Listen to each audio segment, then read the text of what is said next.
Husin, Sama-sama, Pak. kita akan meneruskan materi yang kemarin karena ini materi cukup komprehensif ya. Kalau kita tidak belajar detail, itu ada hal yang tidak total ya, tidak utuh ya. Saya lebih senang detail ya, karena bagi saya itu hal yang urgent, hal yang penting ya. Tadi pagi saya terakhir mengajar tentang eksegese dalam Old Testament. Dan mereka betul-betul mengalami kesulitan karena ada banyak hal yang ya mereka memang semester 8 ya, tapi banyak hal yang mereka tidak pelajari. Apalagi saya menggunakan referensi-referensi yang cukup terukur ya, dan pilihan itu ya. Umpamanya saya gunakan BDB karena mau eksegesis. MT itu masoret ya, teks itu. Saya gunakan itu. James Barr punya beberapa buku, dia penulis khusus PL. Kemudian ditambahkan dengan William Van Gemeren, ada dictionary, ada 3 macam Strongs, ya. Saya punya tiga-tiga dalam bentuk fisik. Jadi ketika saya memaparkan itu pun tidak selesai karena pertemuannya hanya 10 kali ya, dalam 2 bulan, itu tidak selesai. Ada banyak. Sebenarnya saya mau masuk ke puisi. Mereka baru belajar dari etimologi kata, ya, dan saya bandingkan sampai masuk sejauh itu ya, tentang hal-hal yang serumpun dengan Hebrew, ya, dan bagaimana bahayanya teks di dalam Septuaginta. Mana-mana bahayanya, ya, karena Septuaginta itu kan dari Ibrani kemudian yang diyunanikan. Bagaimana dengan Pesita juga? Nah, itu kan Aramaik ya. Bagaimana dengan Vulgata? Nah, Latin. Apakah itu bisa menggunakan itu untuk eksegesis? Nah, itu yang membuat mereka terkaget-kaget. Ya, saya kurang tahu apakah Pak Iwan, ya, ada Pak Usin di sini dan teman-teman sudah belajar sampai sejauh itu, khususnya dalam eksegesis Perjanjian Lama ya, Old Testament. Itu tidak mudah, ya. Jadi saya menjelaskan tentang serumpun, yang tadi saya menjelaskan tentang kelemahan dari Septuaginta. Saya tanya ke mereka, apakah eh, di Septuaginta ada seperti yang di Hebrew, apalagi yang di MT ya, itu Masoret teks ya. Jadi apakah ada kalau di Masoret teks karena dia Ibrani tidak pasti tidak ada khususnya gender itu ya, tidak ada neuter karena itu Yunani. Nah, bayangkan kalau kemudian kita menggunakan teks Septuaginta untuk eksegesis, ya, apakah ada orits di teks Ibrani? Umpamanya itu bentuk tensis. Aiona, apakah ada itu di dalam tensis bahasa Ibrani? Kan sangat berbeda. Nah, ini saya beri apa pendahuluan indeskriptif betapa tidak mudahnya untuk kita membuat satu analisis atau penelitian yang bertanggung jawab ya melalui referensi terpilih. Ya, ada banyak referensi saya berikan ke mereka. Memang itu kita memang terbatas. Sekolah teologi pun terbatas dengan referensi ya. 2 kali buku-buku saya dipinjam oleh 2 sekolah teologi yang ada di Surabaya ya, dan sekolah teologinya cukup besar. Tapi ada dosen yang ke rumah dan dia melihat buku. Kemudian akhirnya pinjam untuk kebutuhan terkait dengan dari dikti ya datang. Jadi akhirnya saya pinjamkan. Tapi beberapa buku hilang ya. Wine itu hilang, ya nggak dikembalikan. Ada beberapa buku hilang. Dan buku-buku itu penting. Saya nggak mau beli beli referensi kalau itu tidak tidak penting. Itu rugi, kita sudah belajar sampai di level tertentu, kemudian kita salah memilih referensi. Ya. Nah, itu sangat amat berbahaya. Oke, saya kurang tahu kita sudah sampai di mana ya. Kadang saya, karena tiap tiap hari ini saya ngajar ya. Ada yang dari pagi sampai malam ya. Karena dari pagi jam 10 sampai 11.40, terus baru jam 2.14 sampai jam 5. Kemudian rest lagi, kemudian yang sesi berikutnya itu untuk S2. Nah, itu kan dari jam 6 sampai jam 9. Jadi otak ini terus bekerja ya, dan saya sering membaharui referensi. Saya sebut sebagai suplemen karena saya tambahkan. Ya, kadang saya potong, kemudian saya masukkan, baru eh, ke bawah ya kalau bentuk PPT kayak gini ya. Karena saya lihat ada di poin tertentu harus diperluas.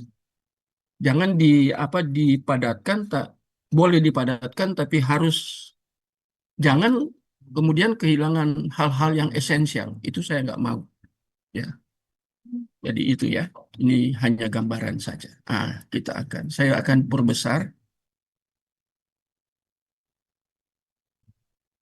Ini ya. Saya pikir ini kita sudah lewat ya.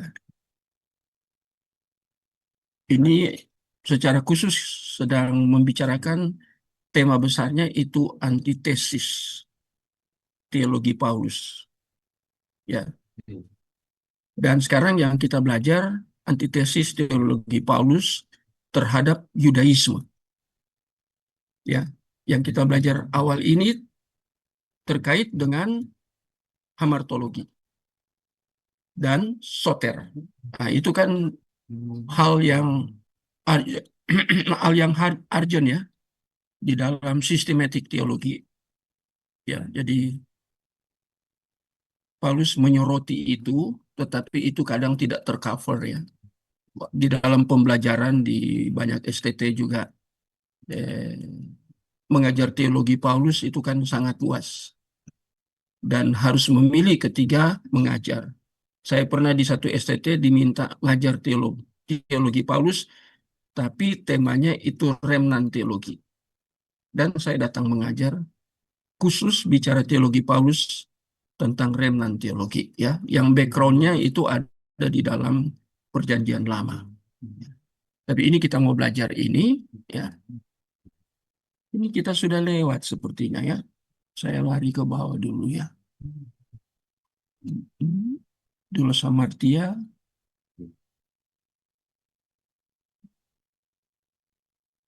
Saya mulai di atas ini ya. Ini berbicara tentang penggenapan ya dari Torah ya. Nah, ini terkait dengan tindakan yang sesuai dengan rumusan dari Torah.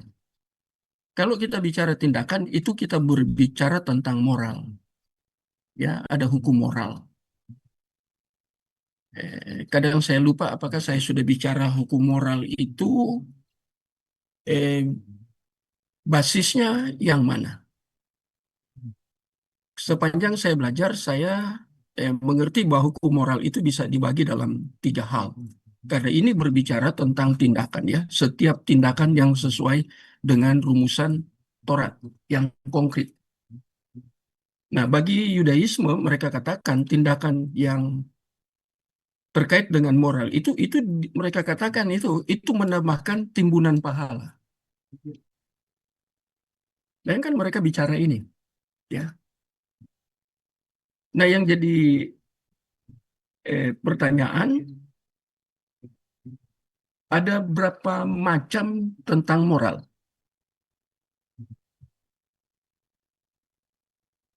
saya belajar ada tiga minimal, tiga macam tentang moral. Apa saja?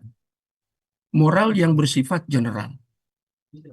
Karena manusia diciptakan ada divine, ada sifat ilahi, ada sifat religi. Ya, kembali saya harus mengutip apa kata Pascal, ya, seorang ahli teologi. Dia katakan di dalam diri manusia ada satu ruangan yang tidak bisa diisi oleh lain. Selain hal-hal yang terkait dengan religi, hal-hal yang terkait dengan divine. Itu sangat menarik ya. Dan dia ambil dari mana? Ya, dia ambil dari teologi Paulus. Itu sudah sangat jelas.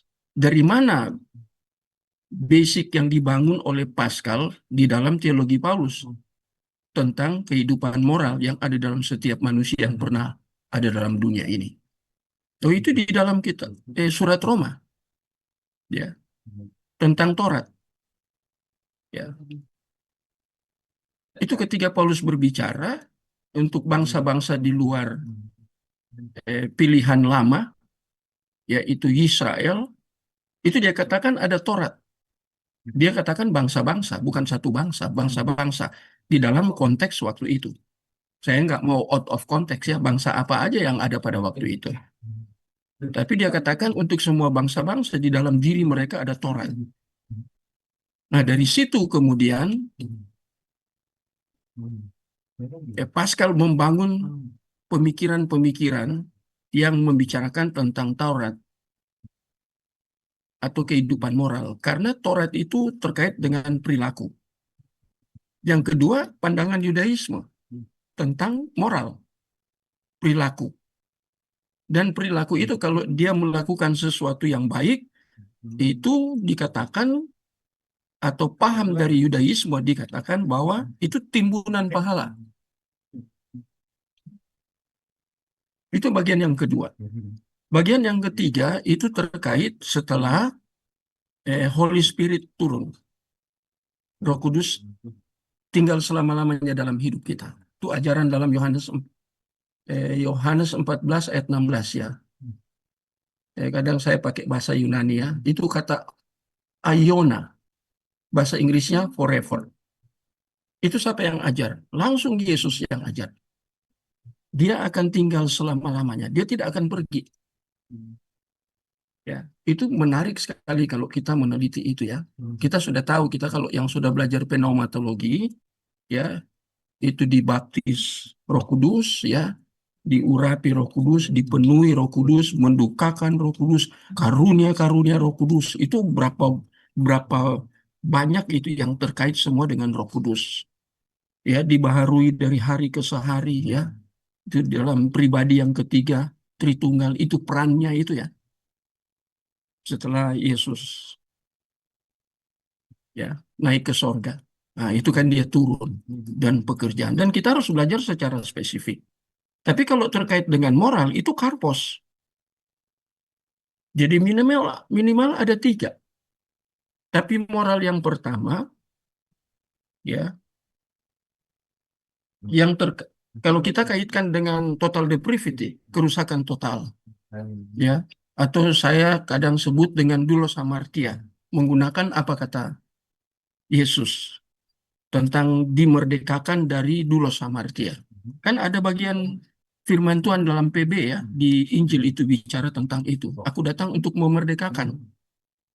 Ya, kalau tidak kita tetap dibelenggu. Itu belenggu itu kalau kita lihat teks aslinya itu doulos hamartia. Siapa yang bisa lepaskan? Jadi orang bermoral artinya dia baik bisa, tapi di dalam kondisi dia sudah mengalami total depravity. Ya, dia religi. Ya, artinya punya agama dunia. Honik menulis itu ya. Kemudian David Bray juga menulis tentang agama-agama. Tapi agama-agama itu yang seperti dikatakan dalam teologi Paulus, ya, sifat religi masih ada, tetapi di dalam total depravity atau doulos hamartia. Ya, jadi itu apa ya out ya. terpisah dari Kristus itu. Jadi itu. Tapi kalau yang sudah di dalam Kristus itu ada Roh Kudus dalam dia yang tadi saya katakan tinggal selama-lamanya, apakah dia tidak bisa berbuat kesalahan? Kesalahan yang dia lakukan itu dikategorikan apa? Nah, itu yang menarik. Mengapa Paulus counter ya atau dia berantitesis terhadap pengajaran Yudaisme? Karena ini konsepnya berbicara tentang tindakan. Tindakan itu berdasarkan Taurat. Nanti makin ke bawah itu makin kita lihat ya. Tidak bisa. Ya, Taurat dikaitkan dengan soter, tidak bisa. Ini katanya tambah pahala. Jadi menghitungkan kebaikan. Ya, tujuannya untuk heaven. Ya, untuk ke sorga. Hanya dengan pahala. Nah, itu pandangan Yudaisme. Sebaliknya, setiap pelanggaran akan menguranginya. Ya. Tetapi di balik konsep dosa yang bersifat ini disebut dengan istilah kuantitatif, bukan kualitatif. Nanti di bawah menjelaskan tentang kualitatif. Ya. Jadi konsep dosa yang bersifat kuantitatif. Mengapa kuantitatif? Karena Taurat, ukurannya Taurat. Ya, Taurat tidak bisa menyelamatkan. Tapi kalau didalami, apakah Taurat tidak pernah memberitakan tentang soter? Ada, ya. Cuma interpretasi dari Yudaisme tidak sampai ke yang seharusnya normatif, normal ya, tidak normal. Apa buktinya? Di dalam Taurat, ya, umpamanya di dalam kitab Pentateuch, apa buktinya? Itu membicarakan tentang soter. Banyak buktinya. Dari Kejadian pasal 3 itu aja sudah terlihat buktinya, ya. Ya, minimal ada 3 di situ ya. Yang pertama kasih yang mencari. Adam, Adam di manakah engkau? Itu nanti puncaknya ada yang menggunakan istilah Yunani ketika eh, Allah mencari yang sudah jatuh khususnya Adam dan Hawa, ya dia datang dalam bentuk teofani. Nah itu kemudian ada yang katakan di PB itu kemudian itu menjadi final.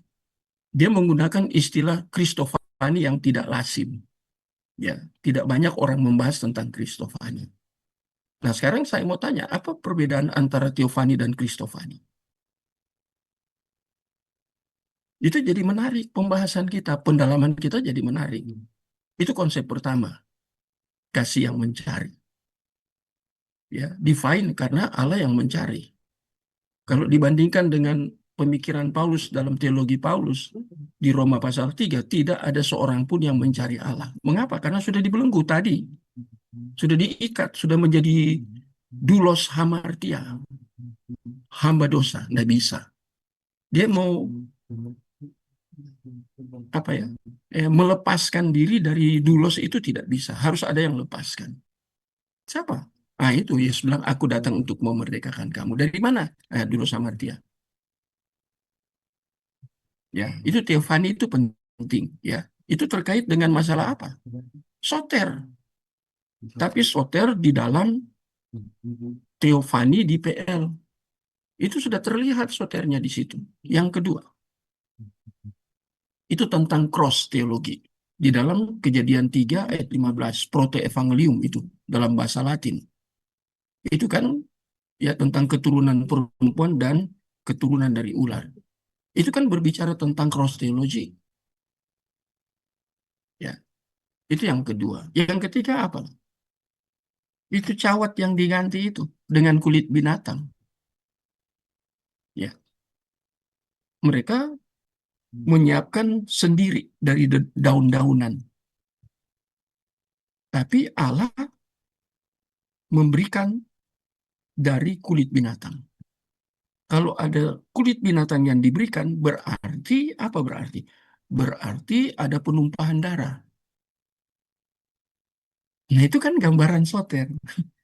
Dari satu pasal itu aja sudah tergambar soter. Tapi mengapa orang Yudaisme kok tidak menjumpai itu, tidak memahami itu? Seperti ada sesuatu yang tertutup. Dan betul, Prof. Chamberlain katakan, ya, yang orang reform baru mati 3 atau 4 tahun lalu, ya. Ada bukunya, saya baca bukunya, teliti, ya. Buat beda buku, beda ajaran dari Prof. Chamberlain. Dia katakan ada sesuatu yang menghalangi mata mereka. Mata mata apa? Mata spiritual mereka. Ada yang menghalangi. Apa yang menghalangi itu? Kalau kita pakai bahasa PB itu sifat sarkinois mereka yang menghalangi mereka. Itu kan tidak pernah muncul di dalam perjanjian lama karena Roh Kudus eh, belum ada, ya. Itu nanti muncul konsep-konsep itu, sarkinois itu di dalam teologi Paulus juga. Jadi mereka tidak melihat itu, tertutup. Nah, itulah disebut dengan kuantitatif dan terdengar seperti dagang, ya. Ada nada lain yang lebih mendalam yang menyuarakan ketidakpastian, ya, dan keputusasaan akibat munculnya kesadaran akan kuasa dosa. Jadi power, ya, dari power sin itu, ya, begitu kuat, mereka tidak akan berdaya. Harus ada yang lepaskan, harus ada yang bebaskan. Ya, dan sudah terlihat itu soter, tapi kok tertutup sehingga mereka punya paham di sini, bukan? Mereka berusaha sendiri untuk mentaati Taurat, nggak bisa, nggak ada kekuatan. Ya, itu konsep Yudaisme. Makanya Paulus berantitesis dengan konsep itu. Nah, sekarang saya teruskan, ya. Tidak jarang kuasa moral manusia dan kuatnya dorongan untuk berbuat dosa. Itu tadi Adul Samartia. Dibicarakan dengan nada yang sangat pesimis. Mereka tetap bicara, tetapi dalam pesimis. Ya, karena begitu kuatnya itu, ya, ya, dosa itu, ya, membuat mereka tidak berdaya. Ya, jadi dorongan itu, ya, begitu kuat, ya. Dibicarakan dengan nada pesimis. Khususnya dalam literatur apokaliptis dan pseudepigrafis, ya. Tulisan yang tidak masuk dalam apokrifa. Kalau di dalam Protestan kan, ya. Atau Deuterokanonika, ya. Itu Roma Katolik dan Ortodoks kan itu juga, ya. Jadi para penulis kitab ini yang pseudopigrafa, harusnya kan tulisannya PH, ya. Tapi karena baca dalam bahasa Yunani PH jadi F, ya. Ya. Termasuk tulisan-tulisan Qumran. Itu yang saya ajar di eksegesis. Bagaimana kalau kita eksegesis dari tulisan-tulisan Qumran? Ya. Apakah bapak-bapak sudah belajar tentang Qumran? Ya, yang dekat Laut Mati itu. Sudah belajar tentang Qumran? Itu teks-teks PL Ibrani, karena mereka juga kan orang Yahudi. Orang Yahudi kan itu ada lima kelompok itu. Salah satu kan Qumran. Saduki, Parisi, apalagi. Ada 5 kelompok. Kalau mau baca itu, ada 3 seri buku yang ditulis oleh yang buat concordance ini, apa, concordance interlinear dan concordance. Dosen senior saat Seminar Alkitab Asia Tenggara. Yang Yunani, kemudian Indonesia. Ada kan? Saya lupa namanya, ya. Bukunya Alkitab itu ada di saya sih. Ya. Jadi kita lihat di sini, ya. Ini berbahaya sekali, ini tulisan-tulisan Qumran termasuk, ya. Itu mereka juga menyalin, ya, orang-orang Qumran itu. Kalau mau baca itu, baca buku yang 3 seri itu. Saya punya tiga-tiga, ya. Jadi keyakinan bahwa manusia memerlukan belas kasihan dan pertolongan ilahi jika tidak mau jatuh ke dalam kuasa dosa, dipaparkan dalam berbagai lirik lagu komunitas Qumran, ya, dengan cara yang seringkali sangat menyentuh. Ini orang-orang Qumran kan spesial, ya, dia berbeda dengan Saduki, dengan Farisi, dan dua kelompok lagi ya. Kadang saya blank ya, lupa. Tapi ini kita bicara Qumran. Ya, kemarin saya menjelaskan bagaimana apakah kita mau mengeksegesis ya Hebrew itu dengan apa yang orang-orang para rabi di Qumran itu kerjakan. Mereka buat tulisan, yaitu Alkitab. Punya dia. Ya, apakah kita mau ambil dari situ eksegesis? Baru saya beritahu bahayanya apa untuk yang penemuan di Qumran itu. Ketiga disalin ke dalam teks Ibrani, ada bahayanya. Nah, itu memang semester 8 ya. 10 kali pertemuan itu sedikit bagi saya ya. Eksegesis soalnya. Banyak hal yang mereka belum dapat. Ya. Tapi sudah ada basic yang bisa mereka ambil. Ya.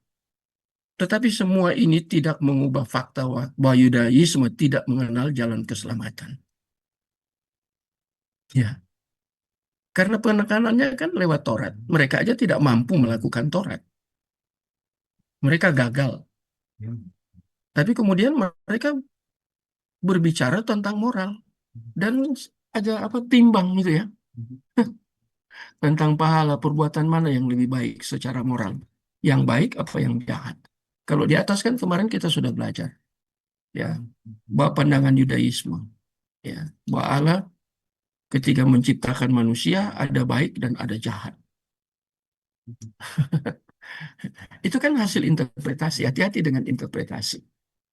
Ya, kita sering yang paling bahaya bukan kita melihat orang pegang Bible, tapi bagaimana dia menggunakan Bible secara khusus dalam interpretasi. Jangan-jangan dia tidak eksegesis, malah dia eisegesis. Dan itu kan yang paling bahaya. Itu kegagalan. Ya. Dan itu terjadi sampai masa kini. Terjadi terus ya. Terus bergulir. Ya, itu kelemahan manusia. Walaupun sudah Kristen, tidak ada jaminan untuk seperti itu ya. Dan lihat ya, Yudaisme tidak mengenal jalan keselamatan. Kata mengenal itu saya sering bahas itu dua kata ya, baik oida maupun ginosko ya, jalan keselamatan selain oleh Taurat. Nah, ini ya, dan bahwa bagi Yudaisme ya, belas kasihan Allah yang mengampuni terletak pada fakta bahwa hal ini akan memampukan orang berdosa untuk sekali lagi membangun masa depan kekal di atas dasar Taurat. Bisa dibangun? Ya, itu tidak akan mungkin. Ya, jadi mereka ekstrim banget di Taurat. Makanya mereka menolak Injil ya, menolak Mesia. Kristus itu mereka tolak. Ini bahaya, sangat bahaya. Ya, konsep bahwa kita harus meninggalkan Taurat sebagai sumber kekuatan moral dan kebenaran di hadapan Allah. Nah, ini ya. Ini saya mau geser kadang tidak muncul dia. Padanya tidak muncul. Saya pelan-pelan ya. Oh ini. Saya mau geser ke atas.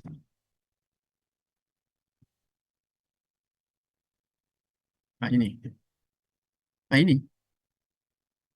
Itu bertentangan dengan doktrin objek Taurat Yahudi dan kaitan batin antara Taurat dan dosa. Ya, secara batinnya ya.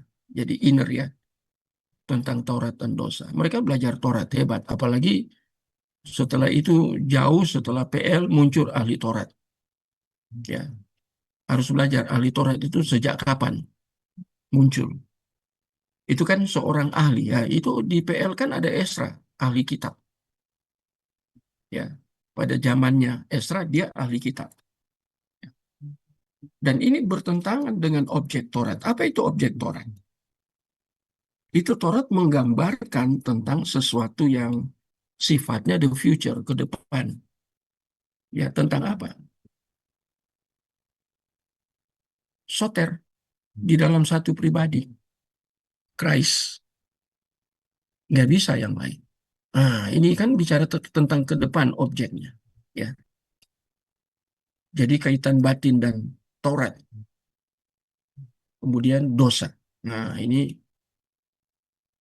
yang bahaya ya, konsep-konsep Yudaisme. Dan ini counter dari Rasul Paulus, dan itu menggunakan istilah antitesis, ya, artinya kontradiktif.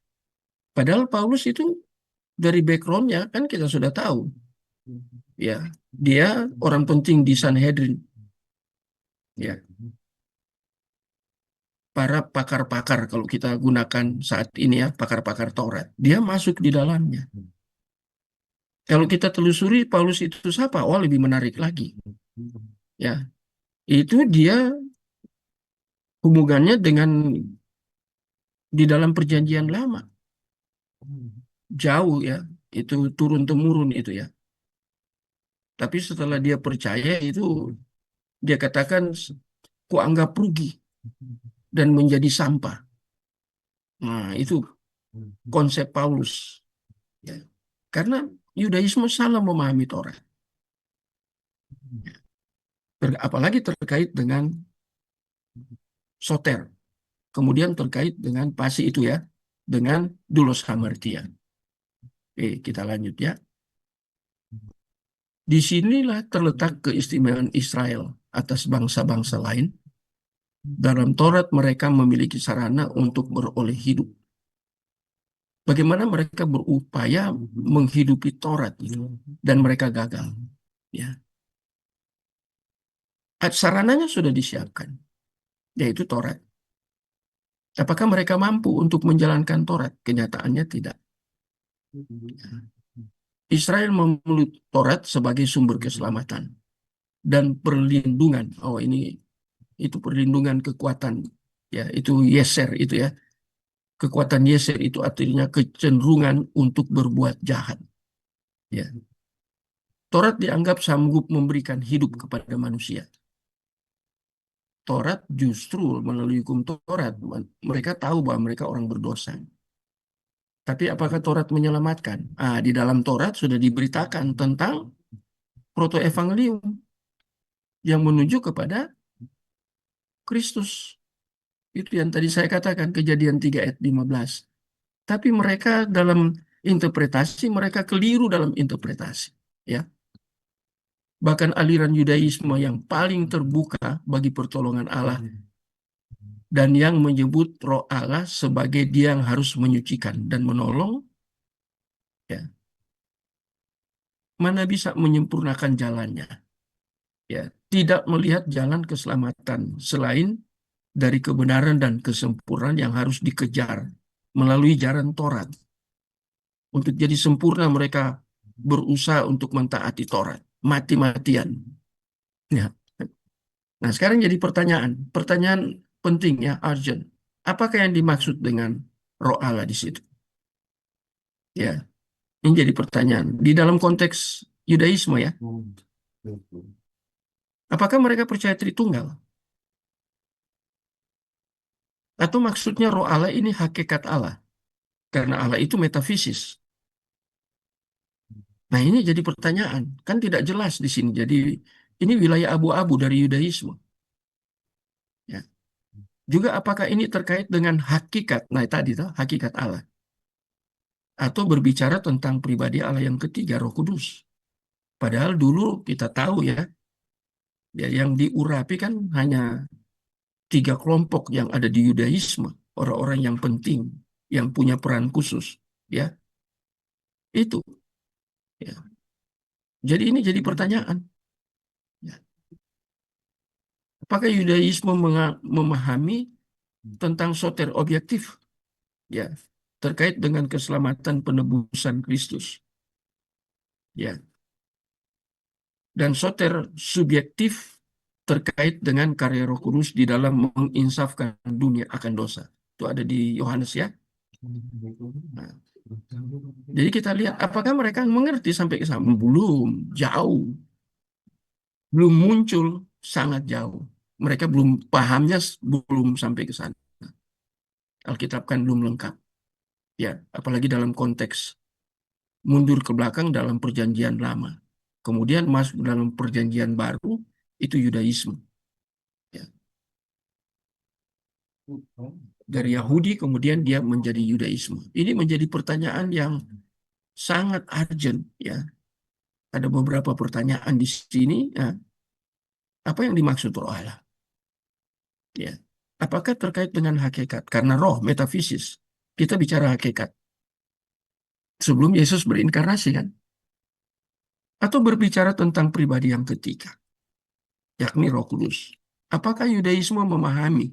Kan dia bicara keselamatan terkait dengan roh Allah.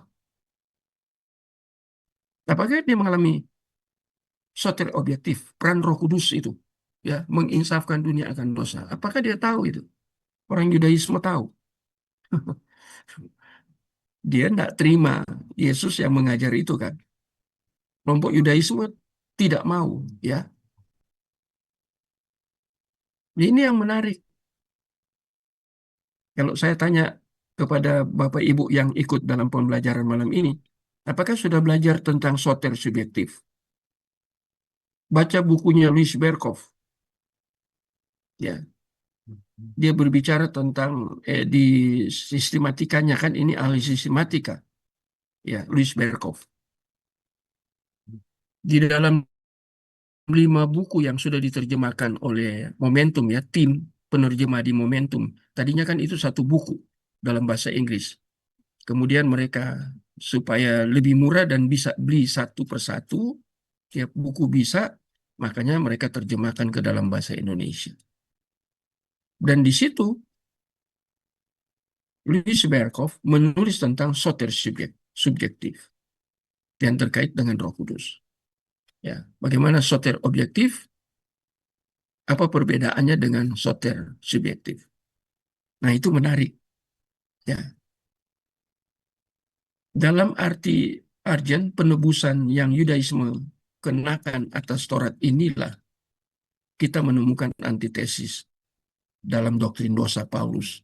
Dan dari sinilah ya ia membangun doktrin akan Taurat yang menjadi salah satu aspek paling khas dari pengajarannya.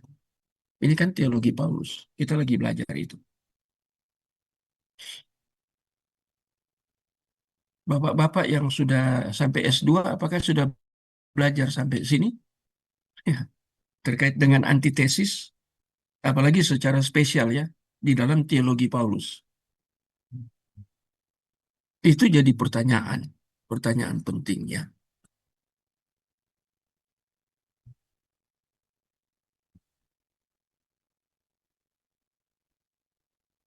Ada yang mau tanya atau saya teruskan? Hmm.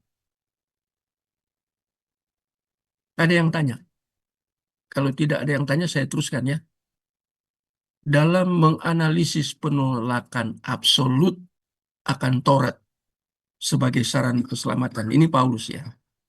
Kita akan menemukan bahwa penolakan Paulus ini tidak berasal dari sikap merendahkan ketaatan kepada Taurat. Maksudnya bukan itu.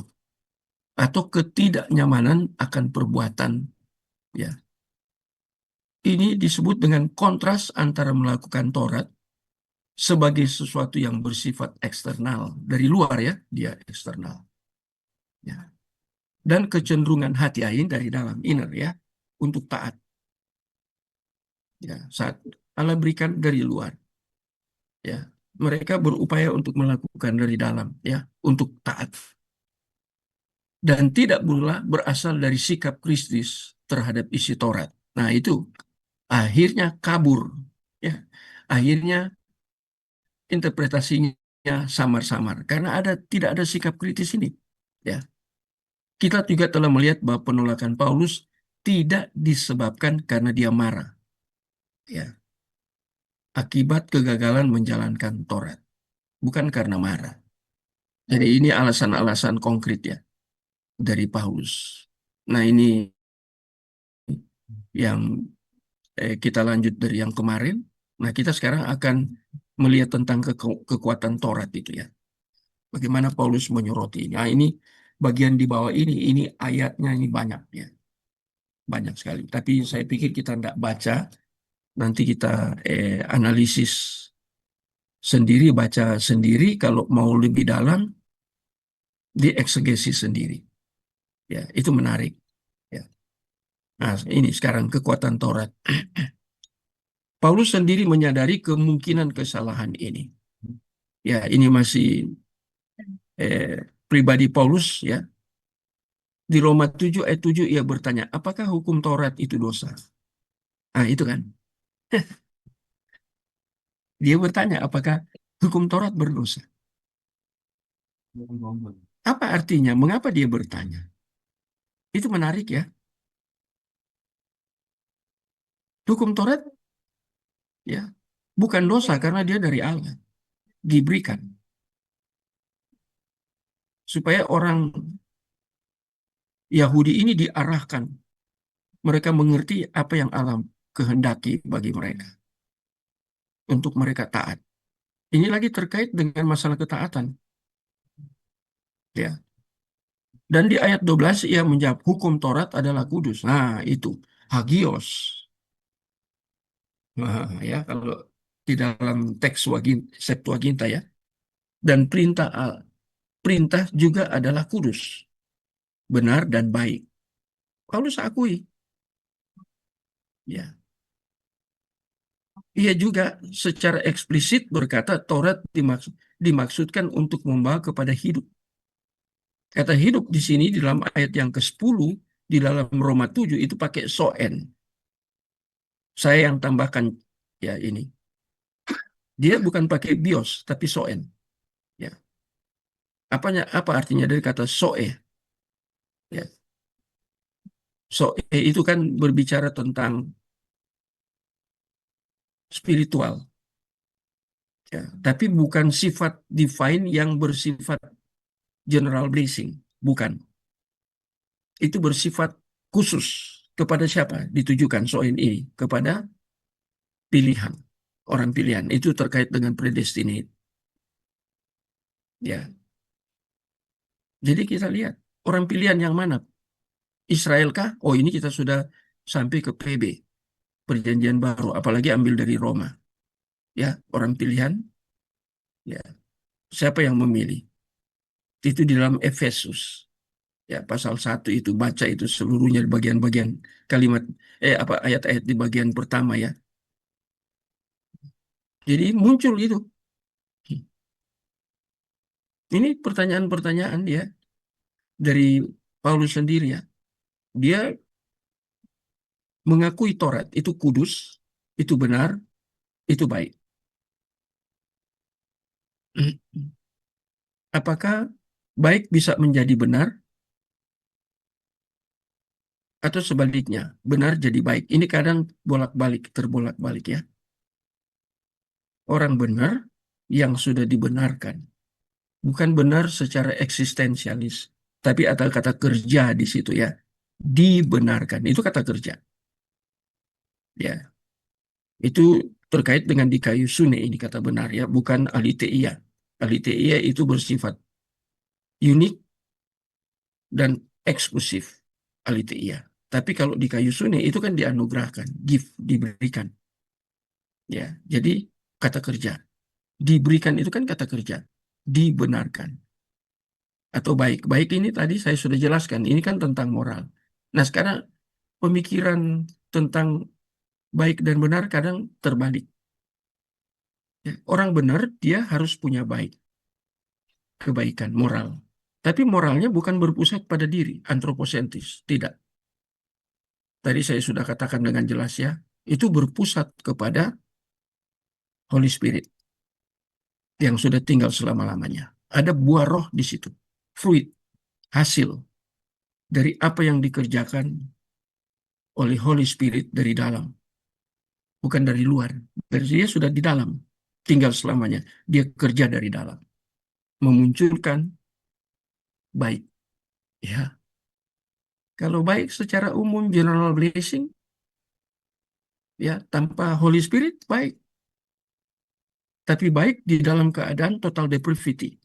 Nah, Nah, sekarang kita hubungkan antara baik moral terkait dengan total depravity. Mengapa masih ada baiknya? Ya,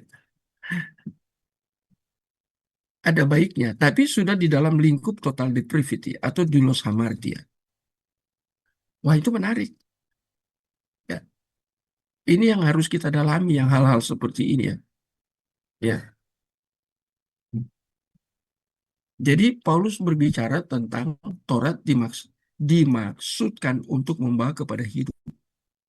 Itu Roma itu ya, soen. Dan bahwa hukum Taurat itu rohani. Karena mengapa dia rohani? Karena diberikan dari Allah, makanya dia menjadi rohani. Ya, itu bandingkan itu ya, ada ayat di situ ya. 1 Timotius 1 ayat 8 ya. Atau kalau mau baca ada kriye ada di sini. Kalau kriye ada tolong baca. Ini penting ini. Ini 1 Timotius 1 ayat 8. Silakan kriye baca. Baik, Bapak. 1 Timotius 1 ayat yang ke-8, kita tahu bahwa hukum Taurat itu baik kalau tepat digunakan. Kalau digunakan dengan tepat ya. Taurat itu dikatakan baik, moral. Jadi itu menarik ya. Kemudian di Galatia pasal 3 ayat 21 Paulus berkata tidak berkontradiksi dengan janji. Nah, ini berit covenant ya. Covenant teologi. Nah, tidak berkontradiksi dengan janji. Mengapa Taurat dikaitkan dengan janji? Ini masalah keterikatan.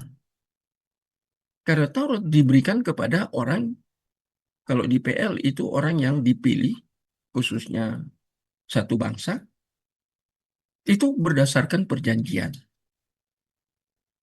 Ya, perjanjian Abraham, Yakub, nah itu ya. Itu kan perjanjian. Ada berit di situ. Mereka itu yang dapat Taurat. Ya, yang pilihan di PL itu dapat Taurat.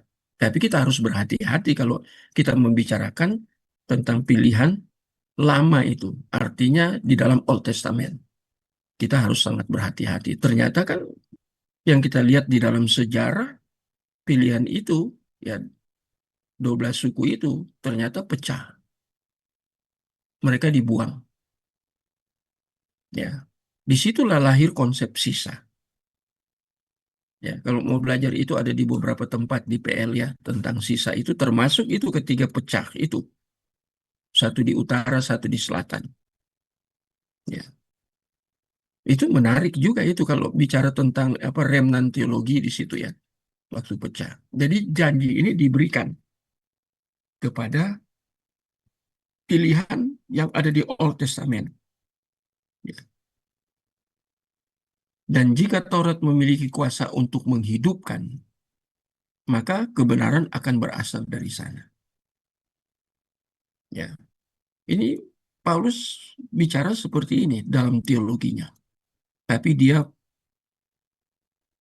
penuh kehati-hatian karena dia waktu menulis bagian ini kan kita sudah tahu semua kan itu hasil dari Theopneustos ya, 2 Timotius 3 ayat 16, Theopneustos ya, diilhamkan itu ya. Jadi dia menulis ini. Ya, Tuhan menyingkapkan dia untuk menghadapi latar belakang dia sendiri, yaitu sebagai Taurat. Orang di orang yang begitu ketat dengan Taurat. Ya. Akhirnya dia berbalik ya 180 derajat. Jadi kita lihat di sini ya. Ada sekarang ini berkontradiksi dengan janji. Ya. Dia katakan tidak berkontradiksi dengan janji. Ya. Gitu. Pak, saya mau bertanya, Pak. Oh iya, Ronald, coba, mari Ronald, silakan. Oh, di sini kan Paulus apa namanya? Taurat dimaksudkan untuk membawa kepada hidup. Tapi bagaimana dengan Roma 3 ayat 20 itu, Pak, bahwa justru kamu mengenal hukum dosa, kamu mengenal hukum Taurat, berarti kamu mengenal dosa. Ya, karena manusia kan sudah jatuh dalam dosa. Ya, sudah jatuh. Itu kan dosa Adam kita tahu ya. Nah, itu kalau lihat di Roma 5 ayat 12. Ya.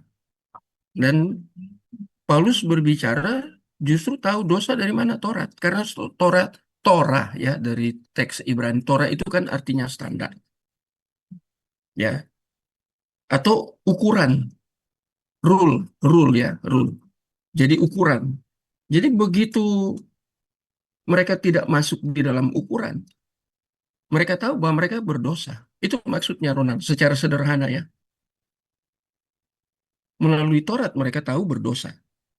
Tapi yang jadi pertanyaan, setelah tahu, apakah Taurat menyelamatkan? Nah, apakah ada soter di dalam Taurat? Itu kan menarik. Taurat itu dikaitkan dengan soter, ada janjinya, ya ada tipe, ada antitipe yang masih ada. Di Taurat kan ada itu, tapi tadi yang saya sudah katakan Israel itu apa ya mereka Prof. Cemlin katakan ada semacam sesuatu yang menutup ya, mata batin mereka itu sehingga mereka tidak menemukan yang sebenarnya. Ya, Taurat berbicara juga tentang antitipe nanti. Dia ada tipe yang kemudian antitipe. Nah, untuk belajar ini kan kita belajar di finalitas of Christ. Ya, itu antitipenya muncul di situ. Ya, jadi jelas itu Roma 3 ayat 20 ya, Taurat itu justru orang mengetahui bahwa dia berdosa. Mengapa? Taurat itu kan dari Allah, menjadi standar hidup. Artinya semacam apa ya, mereka bercermin bahwa ternyata dari Taurat mereka nggak beres. Ya, mereka masih baik, masih ada kebaikan. Kebaikan yang bagaimana? Tadi saya sudah jelaskan. Hmm, Secara moral baik, oke. Tapi secara ya kebenaran, apakah mereka benar? Kebaikan itu general, bersifat general. Ya, nanti makin menjadi jelas ketika Roh Kudus turun. Itu buah roh muncul di situ ya. Nah, itu sudah ya bukan dikerjakan oleh manusia lagi, itu sudah Roh Kudus dari dalam karena dia sudah tinggal, sudah berbeda. Jadi karena Taurat benar Paulus katakan bagus ya, yang tanya seperti Ronald ya, tanya ini. Penting itu. Karena Taurat mereka tahu dosa. Kalau tidak ada Taurat mereka ya hidup apa disebut ya itu hidup sebebas-bebasnya semau semau gue. Kalau Taurat kan ada hukum, itu hukum kan standar ya, nomos. Septuagintanya itu nomos kan standar itu. Ya, kalau lewat standar, nah itu ada sistemnya kan di dalam perjanjian itu yang kurban-kurban itu kan. Ya. Dan kurban-kurban yang ada di dalam apalagi imamat ya. Itu ada satu sebenarnya dia adik tingkat saya ya waktu saya kuliah dulu ya. Baik di BTH dan STH saya berjumpa dengan ini Freddy Wasia. Dia dari Masohi. Uh, dia punya apa skripsi. Saya fotokopi. Mengapa saya fotokopi? Bayangkan dia menulis tentang ibadah di dalam kitab imamat terkait dengan soter. Tapi itu tipe. Yang di kitab imamat kan itu korban-korban itu. Wah, Freddy Wasia bisa buat skripsi 80-an halaman tentang itu. Jadi kan di situ kan sudah ada gambaran di kitab imamat. Ya, itu gambaran deskriptif. Nanti finalnya ya waktu imam besar datang. Itu kan. Saya baca skripsinya karena bagus skripsinya. Temanya aja menarik. Bagaimana korban dalam kitab imamat dikaitkan dengan soter. Tapi soter ini kan harus dijelaskan. Nah, Freddy Wasia menulis di situ tentang yang di imamat itu itu merupakan deskriptif, gambaran, dan itu disebut dengan tipe. Nanti antitipenya itu baru waktu saat inkarnasi, ya, kenosis teologi, mengosongkan diri itu ya dalam teologi Paulus. Nah, itu puncaknya. Tapi Freddy Wasia bagus, dia start dari kitab Imam. Ya, kan itu imam kan mereka harus menghadap iman kalau mereka jatuh dalam dosa. Dan bolak-balik. Tapi kemudian kita lihat gambarannya di kitab Ibrani, ada imam besar. Kalau imam kan hanya menerima korban, melaksanakan. Tapi kalau imam besar, dia yang jadi korban. Itu kan finalitas of Christ. Dia jadi korban, dia imam. Ya, dari segi jabatan imam, nabi, raja. Tiga itu kan melekat pada satu pribadi yang berinkarnasi. Kalau dulu kan masing-masing. Ya, saya jawab seperti ini ke Ronald ya, cukup cukup komprehensif ya. Ya, tapi bagus pertanyaannya. Ya, langsung lihat dari dalam teologi Paulus ya, Roma 3 ayat 20. Ya, kalau mereka jatuh, mereka harus menghadapi iman. Bawa korban. Imam melaksanakan upacara korban. Tapi itu gambaran, itu deskriptif, itu tipe. Antitipenya, itu finalitas of Christ. Wah, Pak Stefri tulis finalitas of Christ, Stefri Lumintang. Sudah pernah baca bukunya? Ya, saya sudah baca. Ya, beli dan baca tentang finalitas of Christ. Bagus. Karena Pak Stefri itu bukan pikirannya dia. Waktu saya baca itu, saya lihat, oh, di apa itu ya, footnote-nya. Dia kutip dari mana ini pemikirannya ini? Oh, dari Yosef Tong. Dari Yosef Tong. Ya, adiknya Pak Tong yang tinggal di Los Angeles ya. Nah, itu dari situ Pak Stefri kutip ya tentang finalitas of Christ. Ya, jadi saya gabungkan antara tulisan skripsi dari Freddy Wasia, kemudian Pak Stefri, kemudian Pak Tong. Bukan Stephen Tong, tapi ya Yosef Tong. Digabungkan, diintegrasi ya. Ya, jadi kita baca satu eh, eh, satu referensi, kita baca referensi lain, tapi yang dibicarakan hal yang sama. Baru kita memberi kesimpulan dengan mengintegrasi tiga pemikiran. Ya, menarik. Ya,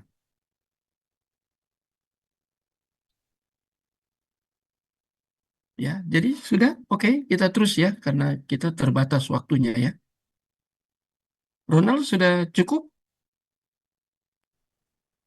Sudah Pak. Bagaimana? Tahu ya, sudah esensinya yang saya jelaskan. Yang lain, Pak Usin? Kalau tidak, saya terus ya. Apa ada satu lagi Pak? Ya, tentang apa? Tentang apa ada pernah saya dengar ada gereja yang tidak mau bahas tentang Taurat karena apa katanya kita sudah di zaman PB, zaman anugerah.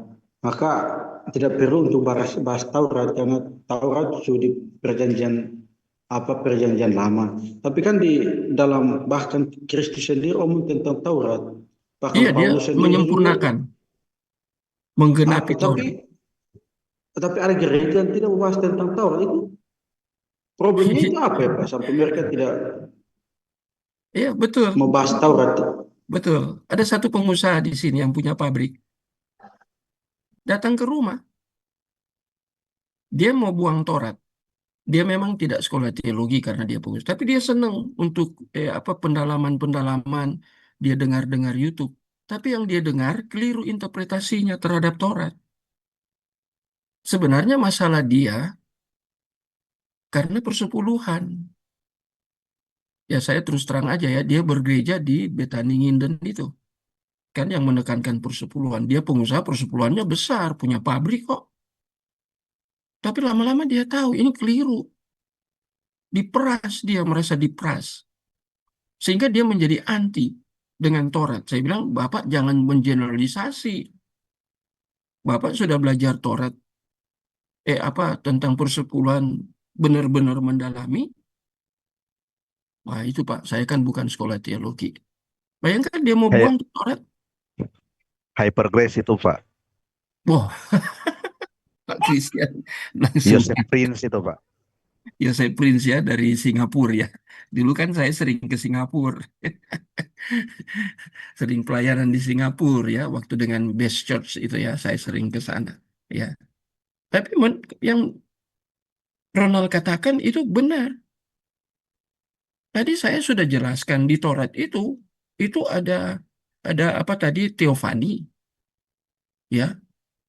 Itu ada gambaran tentang soter di situ. Kasih Allah yang mencari itu kan soter ya. Waktu itu kan membicarakan tentang hakikat ya. Allah mendatangi Adam, kemudian bicara, Adam, Adam, di manakah engkau? Itu kan ada. Jangan buang Taurat. Dasarnya dari PL itu PB itu sering ngutip Taurat. Apa sudah belajar? Waktu Yesus berinkarnasi, dia mengutip PL enggak banyak kali. Banyak sekali PL yang dia kutip, ayat-ayat ya, di Yesaya banyak. Nubuatan-nubuatan tentang Yesus ada di situ. Di kitab para nabi, di Taurat, ya, di Mazmur. Gambarannya ada di Kidung Agung juga ya. Itu kasih yang murni itu ya. Di Kidung Agung ada. Ada semua. Jadi jangan buang Taurat, keliru itu gereja itu. Apalagi itu kalau sudah jadi pengajaran di sinode, itu bahaya sekali. Kita bisa tahu tentang dia akan datang, kemudian kita tahu tentang cross, itu semua kan ada di dalam PL. Kalau dibuang itu perjanjian lama jadi apa kita? Itu dua perjanjian yang harus disatukan. Ya, yang di PB itu finalitas. Finalnya di situ. Banyak penggenapan di situ, tapi gambarannya itu sudah ada di Old Testament. Digenapi di dalam perjanjian baru. Kok bisa kita buang PL itu? Nah, ini bahaya. Jadi Ronald sudah mengerti ya. Kira-kira sudah mengerti Ronald. Sudah, Pak. Jadi bahaya ya. Karena saya langsung ketemu orangnya ya, dia datang ke rumah, ya kadang dia share ya. Jadi itu yang bahaya ya. Nah, sekarang kita lihat bagian ini ya. Karena itu sebagai norma bagi kehendak Allah. Norma itu kan ukuran ya, dan pimpinan kepada hidup supaya hidupnya di sini bukan bios spiritual ya. Karena Taurat itu Paulus katakan kan bersifat rohani ya.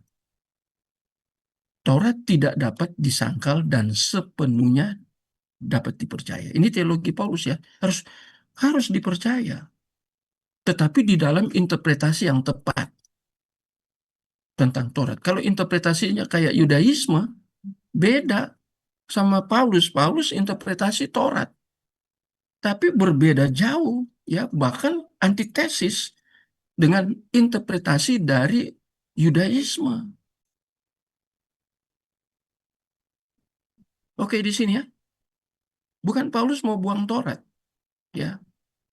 Tapi dia menginterpretasi Taurat seperti seharusnya interpretasi Taurat. Kalau Yudaisme tidak, berbeda dengan apa yang Paulus interpretasi. Ya. Jadi Paulus katakan dapat dipercaya. Jika ada orang yang dapat melakukannya, maka ia akan hidup. Dapat melakukan. Nah, sekarang yang jadi pertanyaan, dapat melakukan maksudnya apa? Harus secara total. Karena itu satu satu apa ya satu total itu apa ya satu bersifat keseluruhan. Ya, tidak bisa itu kemudian saya mau hanya ini dan itu tidak mau. Harus secara total keseluruhannya. Siapa yang mampu keseluruhan?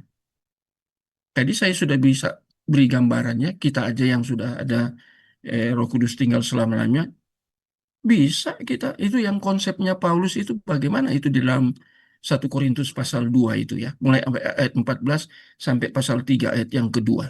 Itu bagaimana? Mengapa dia katakan ada di dalam Korintus Kristen yang anthropos psuchikos. Kristen yang anthropos sarkinois. Dan ada Kristen yang anthropos pneumatikos. Mengapa?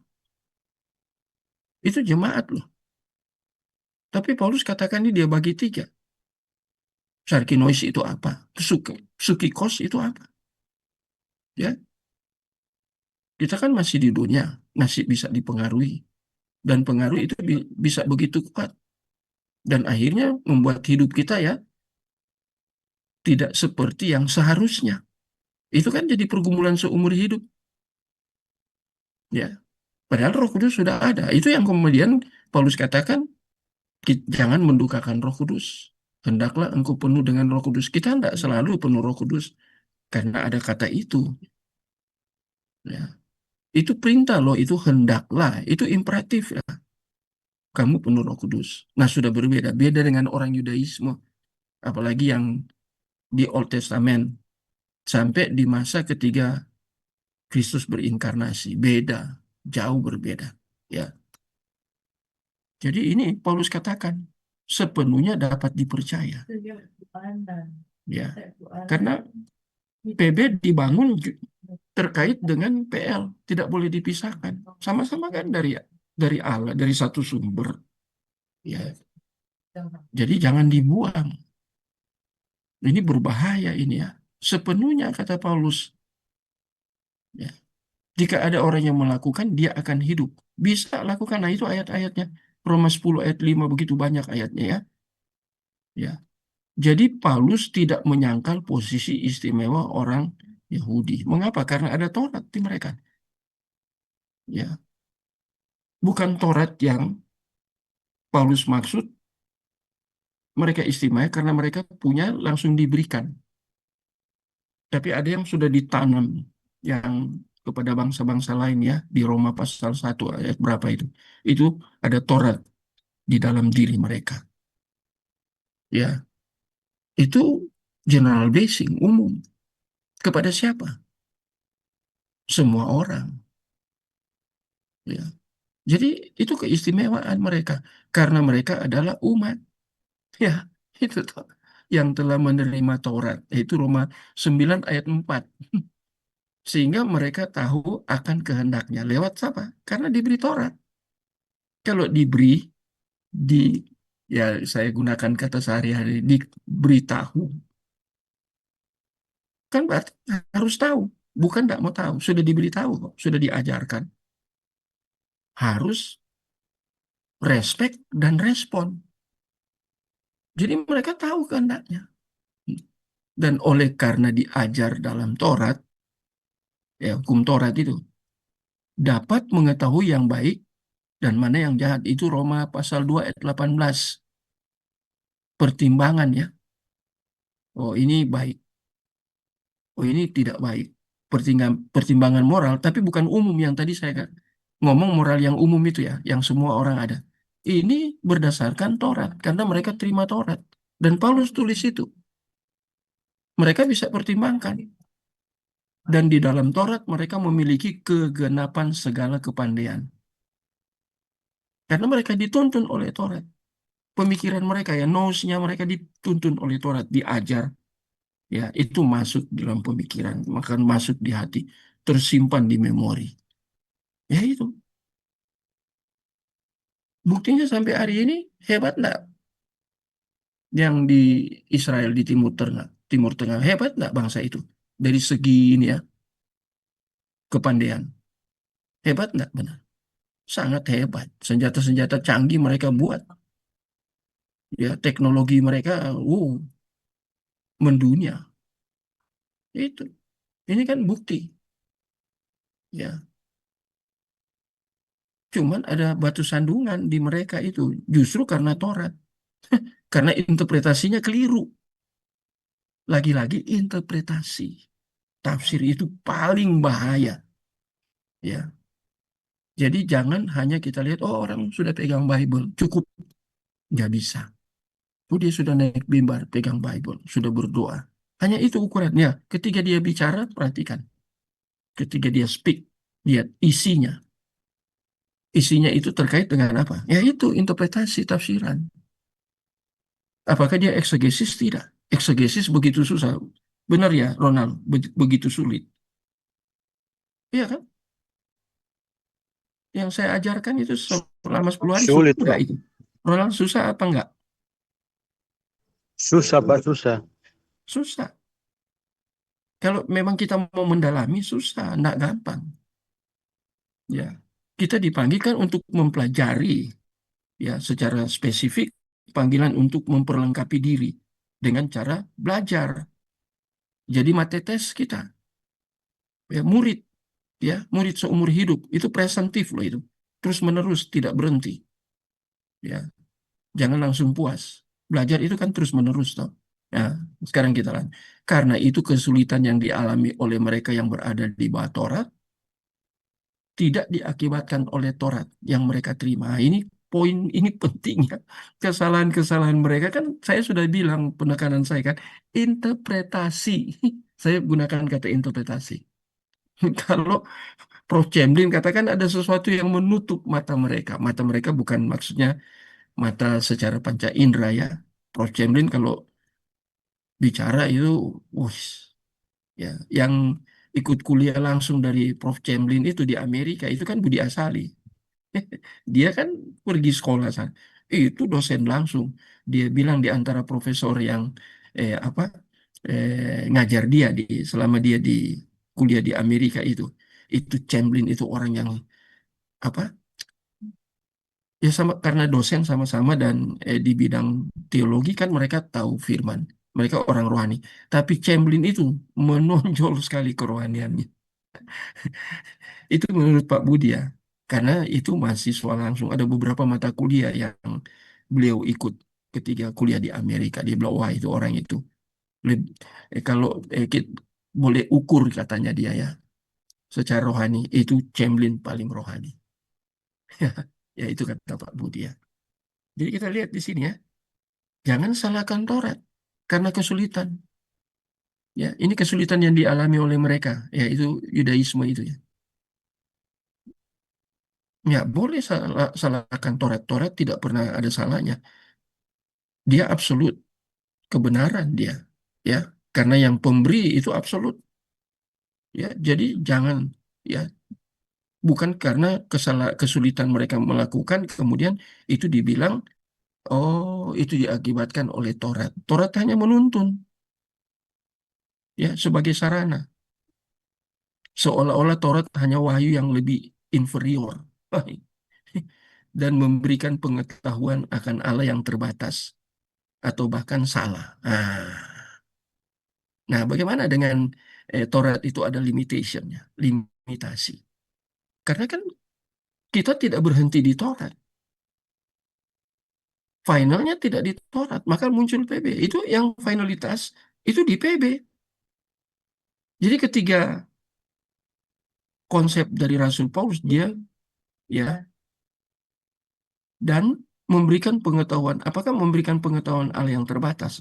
Ada pengetahuannya, dia harus belajar Taurat supaya tahu benar salah itu di atas toh. Tapi kalau kita yang kita lihat ke belakang, kita yang sudah belajar PB, kita lihat lagi ke PL ke belakang ya, mundur itu ya.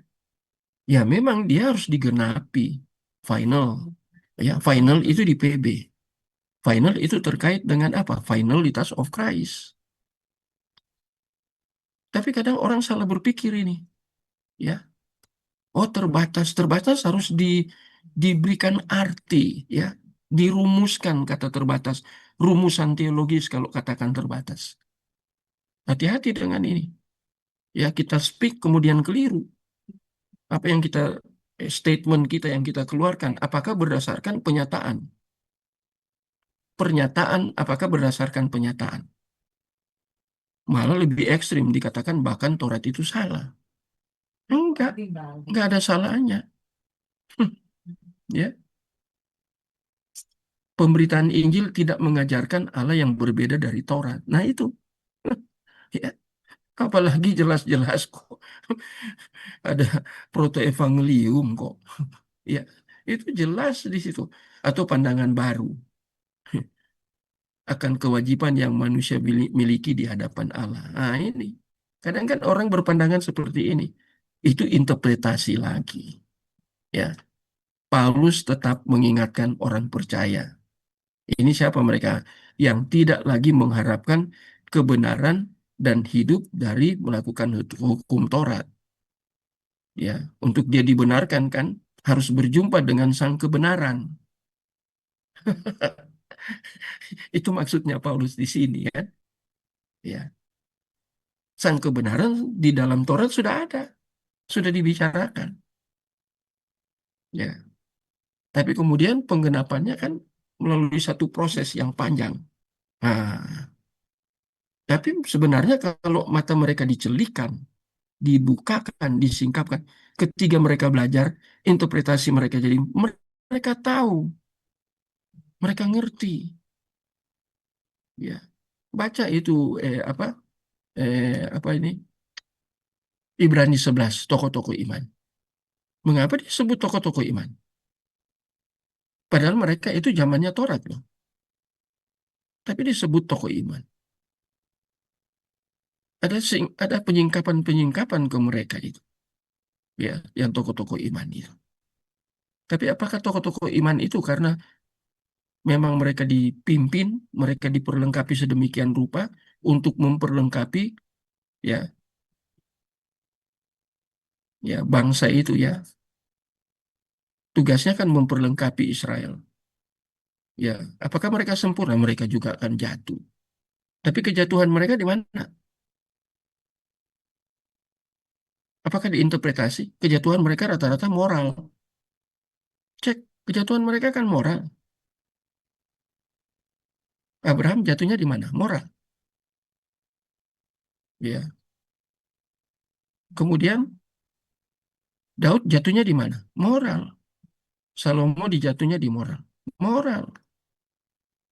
Ya itu kan terlihat di situ. Mereka jatuh di moral. Ya.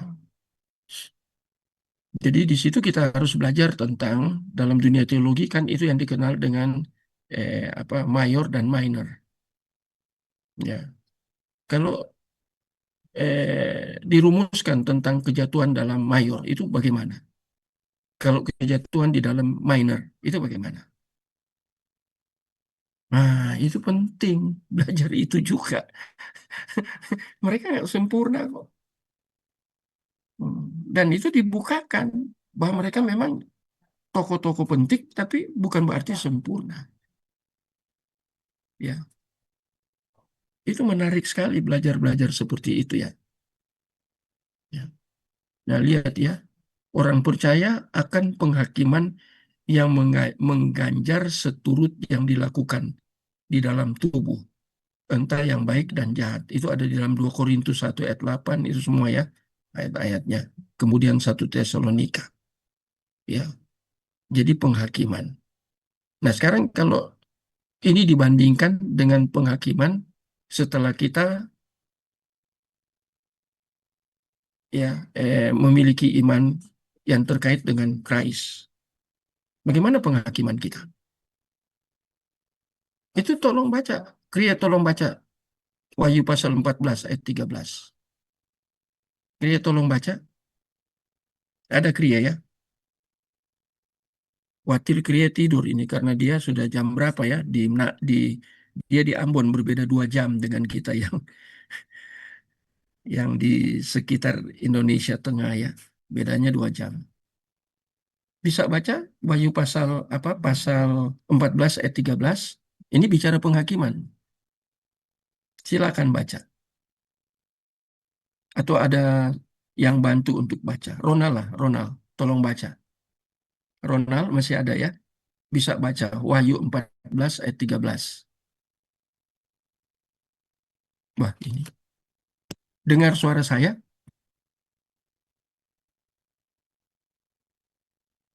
Wah, ini apa putus tapi kok masih jalan ini. Bisa bacakan Wahyu 14 ayat 13? Silakan. Salah seorang.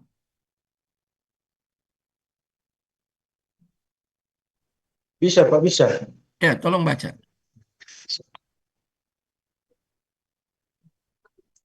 Dan aku mendengar suara dari surga berkata, tuliskanlah, berbahagialah orang-orang mati yang mati dalam Tuhan sejak sekarang ini.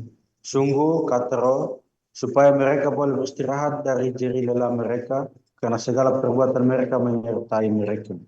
Terima kasih, Ronald ya. Lihat itu bagian terakhir. Dia sudah bahagia karena dia apa? Mati di dalam Tuhan. Itu kata Roh ya. Ya, ditulis oleh Rasul Yohanes ya. Yang dibawa itu orang yang mati di dalam Tuhan itu perbuatannya mengikuti. Kalau di dalam penghakiman, apakah itu soal masuk surga atau masuk neraka? Kalau saya tanya. Padahal matinya dalam Tuhan loh. Ini menarik tuh itu. Itu masalah apa? Kok bisa mati dalam Tuhan? Sudah mati tapi perbuatannya. Jadi seluruh perbuatan selama orang percaya itu hidup,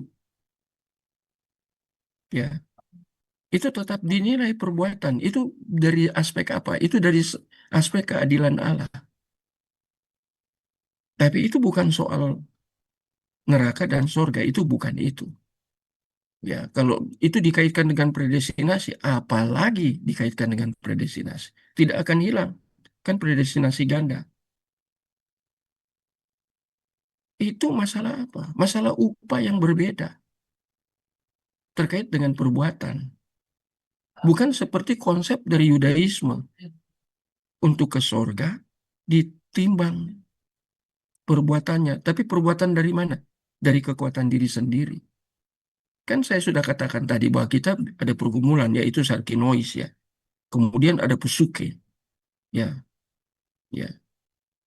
Sudah jadi percaya, tapi bisa dipengaruhi itu. Ya. Karena kita hidup masih di dalam dunia, ada hukum pengaruh. Ya. Pengaruh dari diri sendiri, atau pengaruh dari luar diri, orang lain, atau pengaruh dari Allah. Itu kan yang saya sering katakan ya dalam beberapa perkuliahan di mana saya ngajar. Itu kan berbicara tentang apa itu? Itu Sproul menulis itu.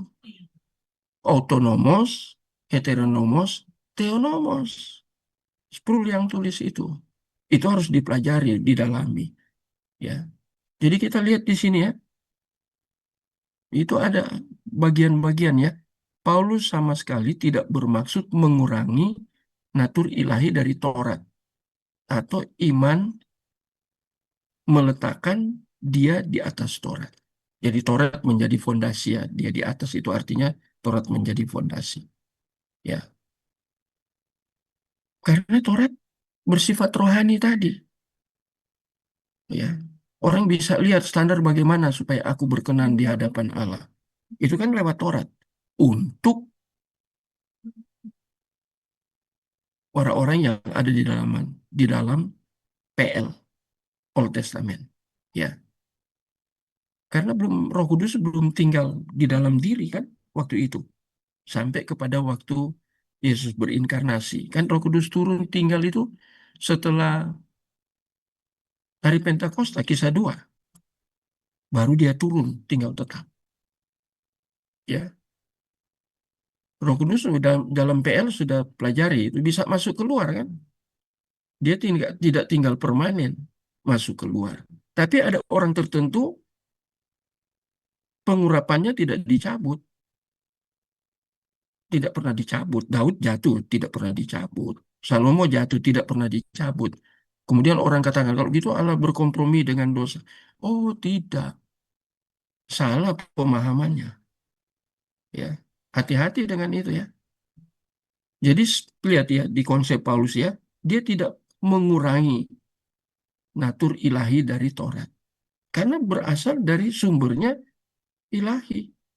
Kemudian atau iman meletakkan dia di atas Taurat. Taurat sebagai standar. Dia harus percaya Taurat. Ya, artinya orang Yudaisme harus percaya Taurat. Dan apa yang ditulis di Taurat, termasuk yang dituliskan di Taurat, itu membicarakan tentang Christ. Harus percaya itu. Yang jadi masalah mereka tidak menemukan yang Christ-nya. Yang di dalam Christ ini, Mesia ini, ada apa? Soter. Itu kecelakaan Yudaisme. Jadi Paulus bukan tidak menghargai Taurat, tapi di dalam batasan tertentu. Ada limitasi tertentu. Ya, karena kita kan tidak berhenti di Taurat. Ya, firman Tuhan Alkitab kan tidak berhenti di Taurat, diteruskan. Ya, itu dalam masa proses diteruskan sampai ke Taurat. Ya. Kita tinggal setengah jam ya. Nah, ini kita tidak mungkin ke sini ya. Ini menarik juga ya, tentang kemegahan dan skandalon. Ya, apa itu ya? Tidak ada kebenaran melalui Taurat. Itu orang bermegah kemudian tapi ada skandal di dalam. Itu menarik. Tapi kita belum sampai situ. Minggu depan kita masuk ke situ ya. Saya mau mengakhiri di sini ini ya. Nah, sekarang mengapa Paulus menolak? Nah, ini menarik ya.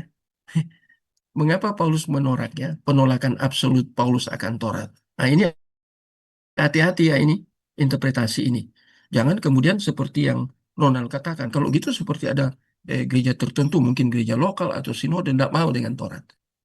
Apakah karena Paulus bicara seperti ini, kemudian kita seperti Paulus penolakan absolut, absolut loh penolakannya akan Taurat harus diteruskan. Mengapa?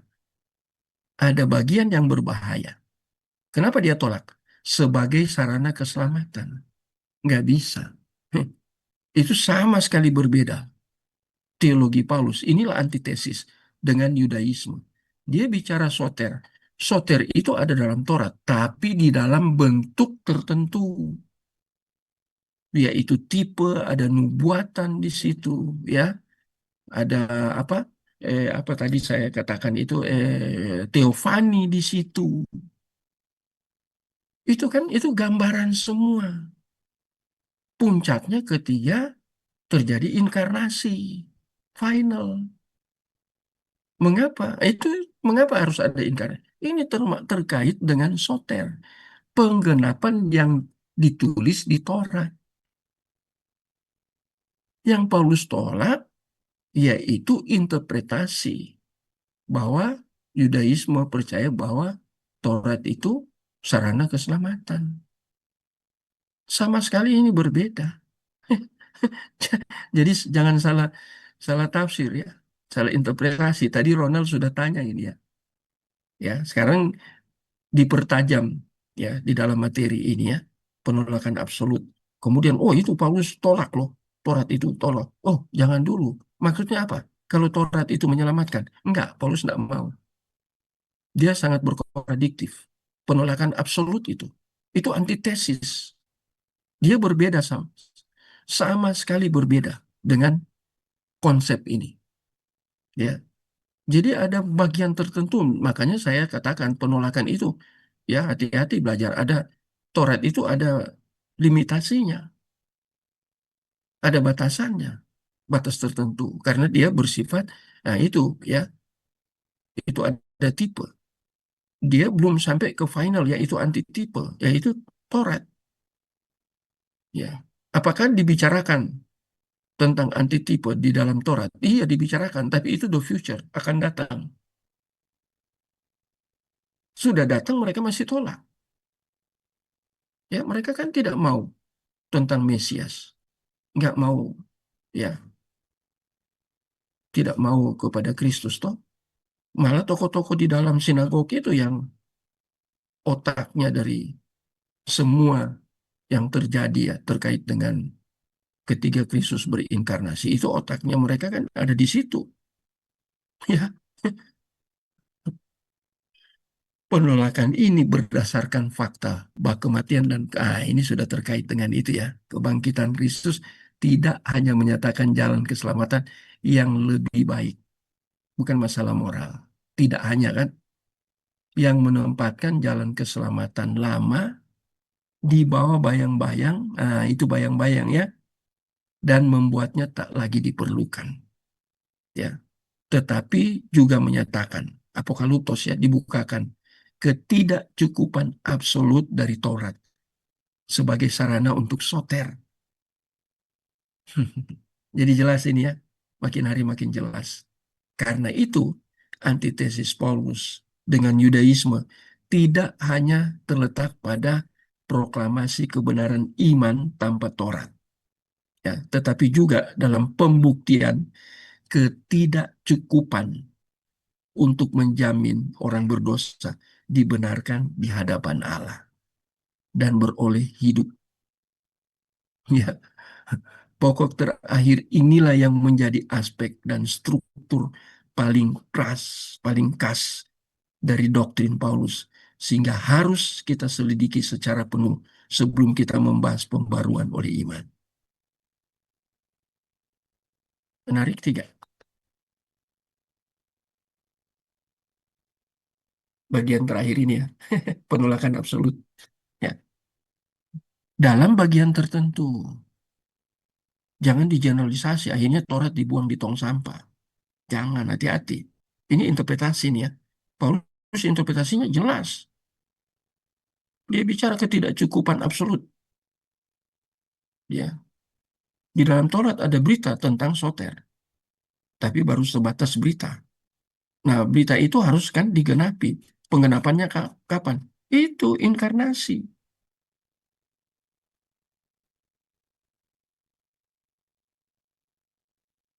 Bagaimana?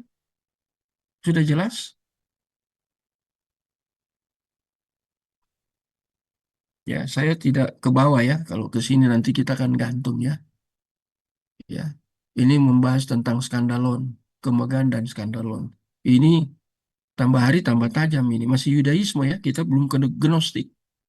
Sudah berapa kali kita pertemuan. Belum sampai masuk ke Gnostik. Belum kita lihat ke kaum Epikuren. Ya, pada zaman Paulus bagaimana dia berantitesis dengan mereka. Nah, itu menarik ya. Ada yang mau tanya atau yang mau tambahkan? Hati-hati ya, saya mau berikan warning ya, penekanannya. Ya, ini penolakan Paulus yang absolut. Ya, itu karena bicara tentang konsep tentang soter. Jadi ya, apa sistematik doktrin keselamatannya itu yang Paulus lihat sangat berbeda. Jadi dia penolakannya absolut, mutlak. Dia tidak mau. Ya, ini penting sekali kita belajar seperti ini. Bagaimana, ada yang tanya? Pak Usin mau tanya?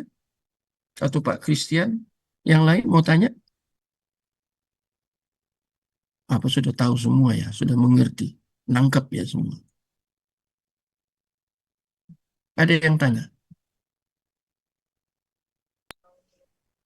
Bukan sudah mengerti, Pak. Sedang bingung-bingung. Kok bingung Pak Usin ya? Pak Usin, saya ketemu, saya lihat Pak Usin kan senang belajar. Kelihatan kan orang yang senang belajar ya, waktu kita ketemu di Batam. Ya, Ya, hal-hal terima kasih, Pak. apa Pak Pak Usin bingungnya di mana? Eh, karena saya kan masih ini, Pak. Bagaimana? Ada beberapa hal saya kan tertinggal di yang awal, Pak. Pengajaran awalnya. Oh iya, dari awal ya, Iya, jadi betul. agak bingung-bingung. Hmm. Ya, kalau dari awal kan itu yang dibahas, saya nggak langsung ke teologi Paulus, tapi pandangan Vantil. Itu banyak yang saya Mm-mm. bahas di situ ya. Tentang apa itu antitesis. Itu sangat luas ya. Pemikiran Vantil, ya, seorang ahli sistematik teologi itu ya. Nah, dia bicara itu lengkap. Baru saya masuk di sini. Tapi Pak Usin berapa kali sudah ikut ini, Pak? Kalau yang ini 2 kali kayaknya, 3 kali atau 2 kali gitu, Pak. Oh iya, iya, iya, iya. Tapi Oke, tidak apa, lanjut, Pak. Saya akan ada rekaman saya, nanti ada waktu saya ulang lagi. Oke, oke ya, betul. Ya, Ya. makasih Pak Pak. Anton Yuk. itu, Pak Anton itu tugasnya berat karena harus selesaikan rekaman ya. Ya, beliau punya punya talent di situ ya. Ya, bersyukur ada Pak Anton di tengah-tengah kita ya. Nah, selalu disiapkan ya. Video pengajaran saya udah apa YouTube pengajaran saya kan sudah banyak sekali ya. Ada di atas 50 sekarang YouTube-nya ya. Karena satu tema itu kan dibahas sampai berkali-kali ya, minimal 9 kali. Ada yang sampai belasan kali ya, 17 apa 19 kali. Itu tentang predestinasi. Itu. Pak Usin mungkin sudah dapat yang itu ya, lengkap. Sudah Pak, kalau yang itu saya sudah dapat lengkap Pak. Oh, oke, puji Tuhan lah ya. Jadi ya kita belajar proses lah Pak. Ya kan kita semua berproses untuk belajar. Apalagi kadang kita lihat hal yang lebih spesifik kita belajar itu mungkin kadang hal baru. Jadi kita langsung belum langsung harus bisa mengerti.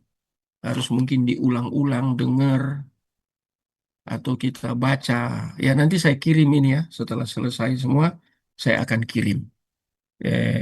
Tentunya di grup ya. Nanti seluruh yang belajar bisa masuk ke grup. Nanti materi ini kan dikirim ke grup. Yang materi-materi lalu masih ada di saya semua ya, materinya. Bukan YouTube-nya, materinya masih lengkap di saya. Nanti saya bisa kirim. Ada yang minta, silakan hubungi. Hubungi aja di grup atau melalui Pak Anton atau melalui saya ya, yang sudah lalu-lalu nanti saya akan kirim. Bah, jadi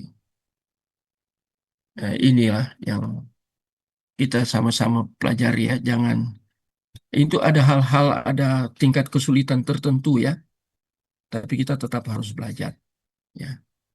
Kalau tanya ke Ronald tadi Ronald sudah jawab itu ya, eksegese PL begitu pusing, pusing banget ya. Itu apa yang saya buat itu apa PPT-nya itu 100 lebih itu.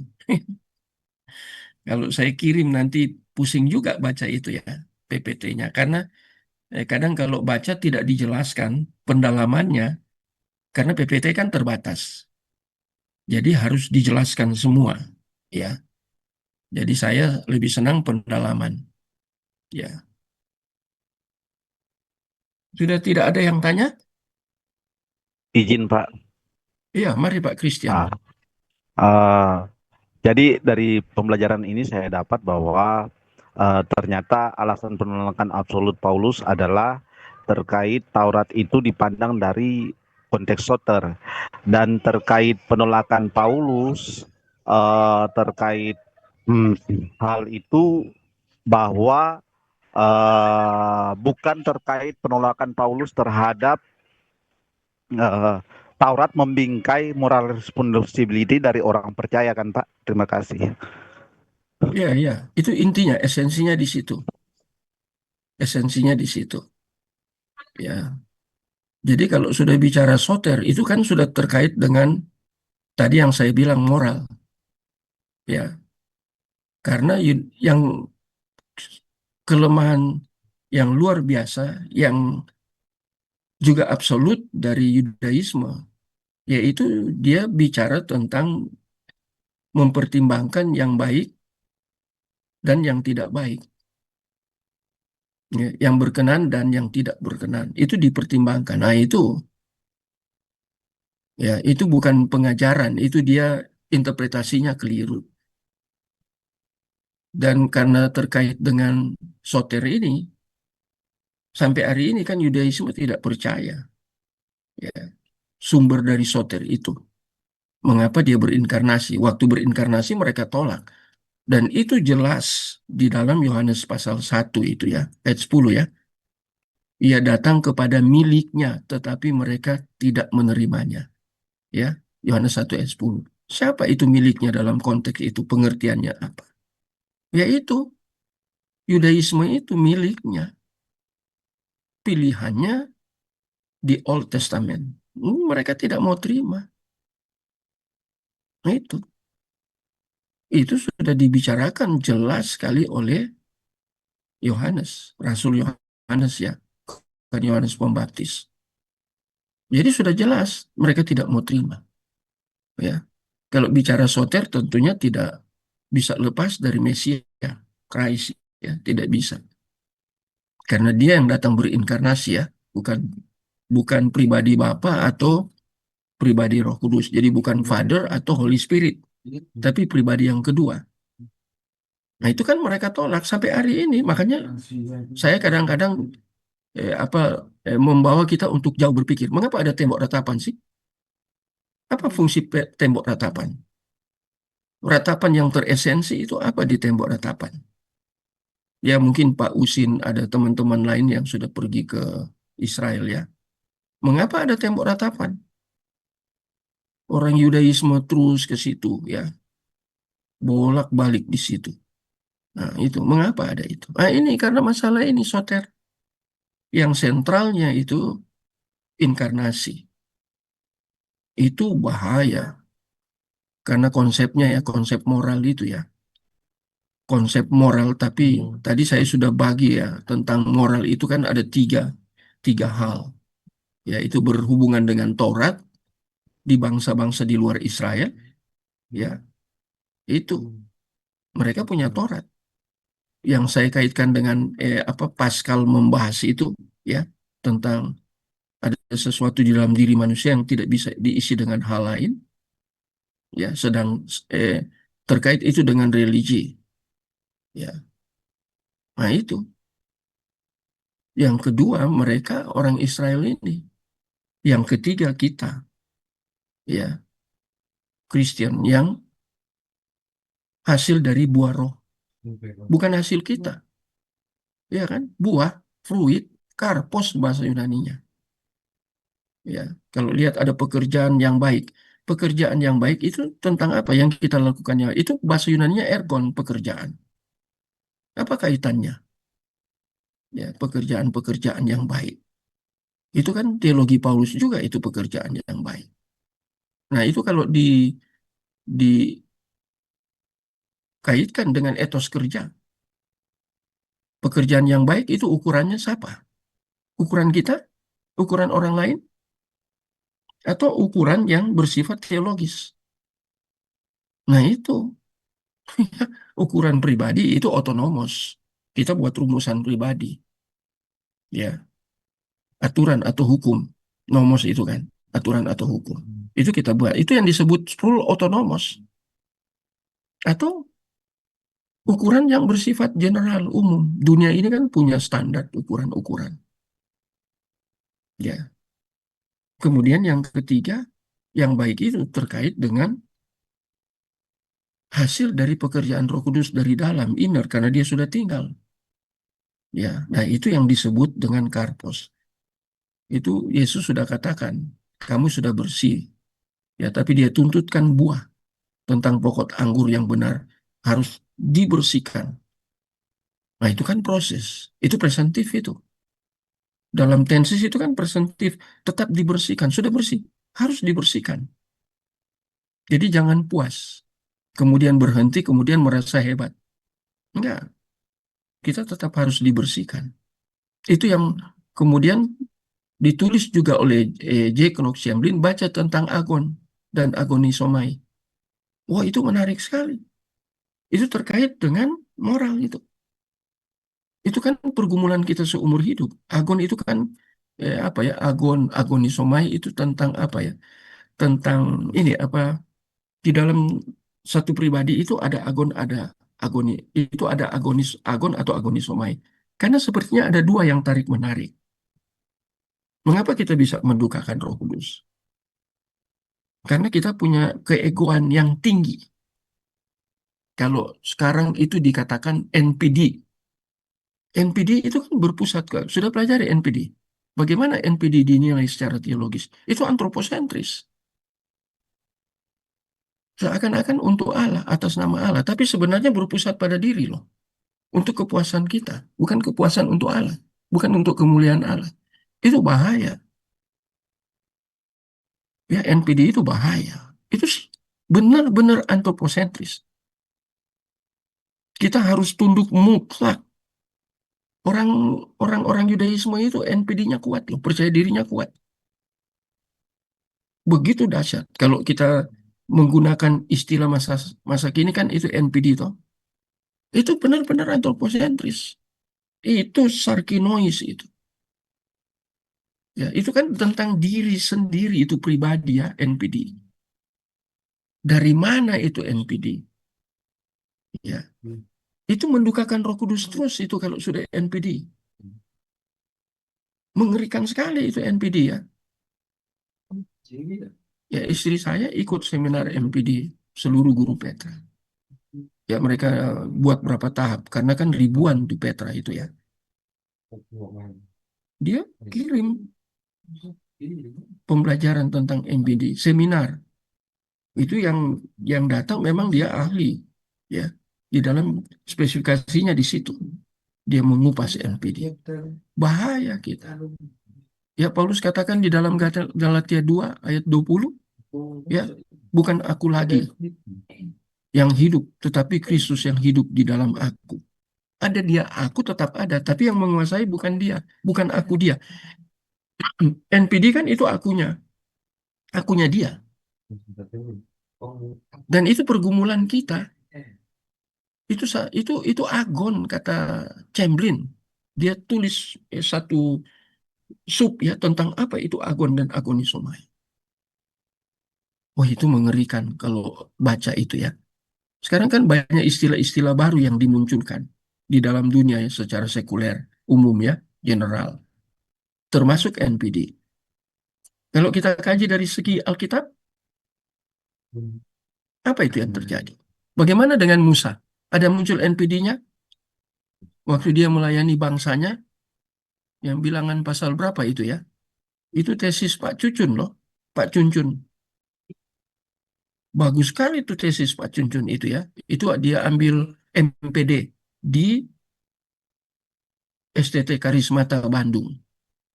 Pak Cucun itu MPD-nya. Pak Cucun sudah MTH, sudah DTH. Dia kuliah lagi, orang suka belajar itu. Pak Cuncun itu. Ya, itu luar biasa Pak Cuncun. Dia menulis itu tentang peristiwa Musa itu tidak tidak boleh masuk tanah Kanaan. Apa sebabnya? Itu yang tesisnya dia, tapi dikaitkan dengan PAK, Pendidikan Agama Kristen. Itu Pak Cucun tulis itu. Ada berapa ratus halaman yang dia tulis. Wah, menarik.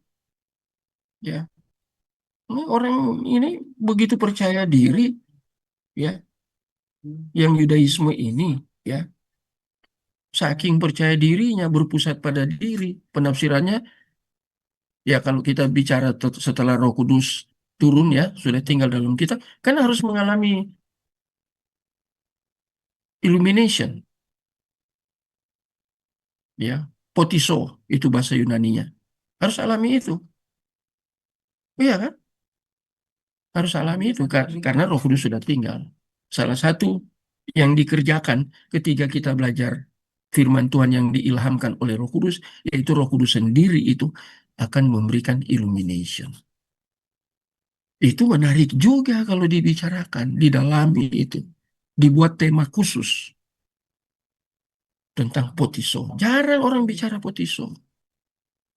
Kita pikir kita hebat dengan kemampuan cara berpikir kita bisa untuk apa mempelajari firman Tuhan. Sorry, belajar tuh potiso. Itu keakuan kita yang muncul. Saking percaya dirinya kuat, kadang kita tidak mau dengar kata orang. Ya, orang kritik kita tidak mau dengar. Saya sudah bilang ya, itu kalau kritik itu ada dua ya. Kalau dia tidak kritik konstruktif, dia destruktif. Nah, kita harus bijak di situ lihat. Umpamanya Pak Usin kritik saya. Ya, saya harus peka ketika Pak Usin kritik saya atau Ronald atau Krie atau Pak Anton. Saya harus lihat ini kritiknya untuk membangun ya konstruktif atau destruktif. Kalau Paulus bicara di dalam 1 Korintus 3 ayat 10, dia seorang ahli bangunan. Iya. Dia perancang, dia ahli bangunan karena dia diberi karunia untuk membangun. Itu arsitektur tapi spiritual. ahli dia. Konstruktif itu kan, bukan destruktif. Kita harus gitu. Sekarang apa motivasi orang, kita mengkritik orang lain? Apakah kita bermotivasi untuk kritik dia secara destruktif? Ah, itu bukan pekerjaan Roh Kudus, sorry, itu bukan.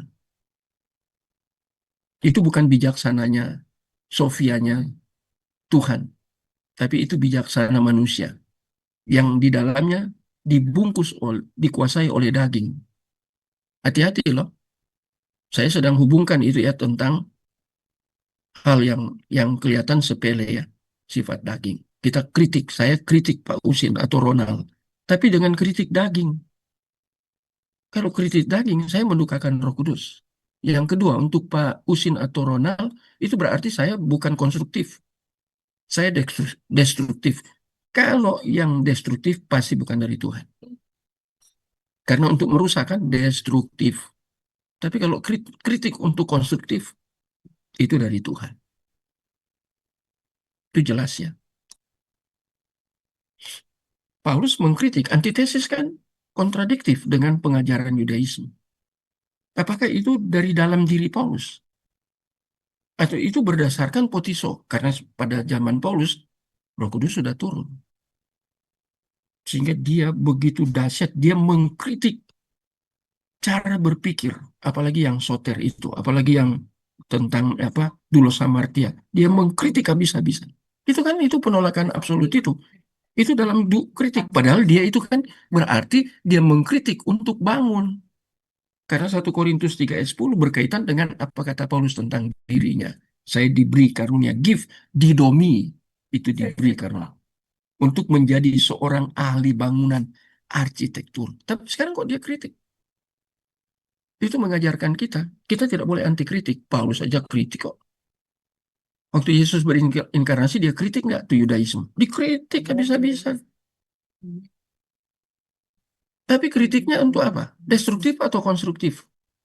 Kadang kita salah menilai ya. Apalagi kalau kita dikuasai NPD. Memang sifat NPD itu kan tidak terlepas dari diri kita.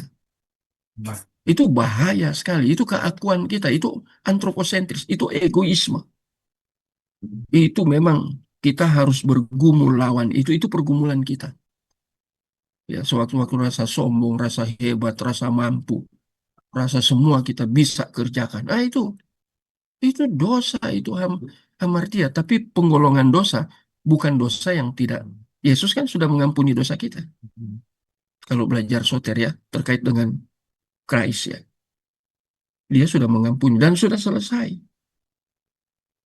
Tapi itu dari segi keadilan. Tapi dari aspek praktis pergumulan kita, ya itu sarkinois kita seumur hidup.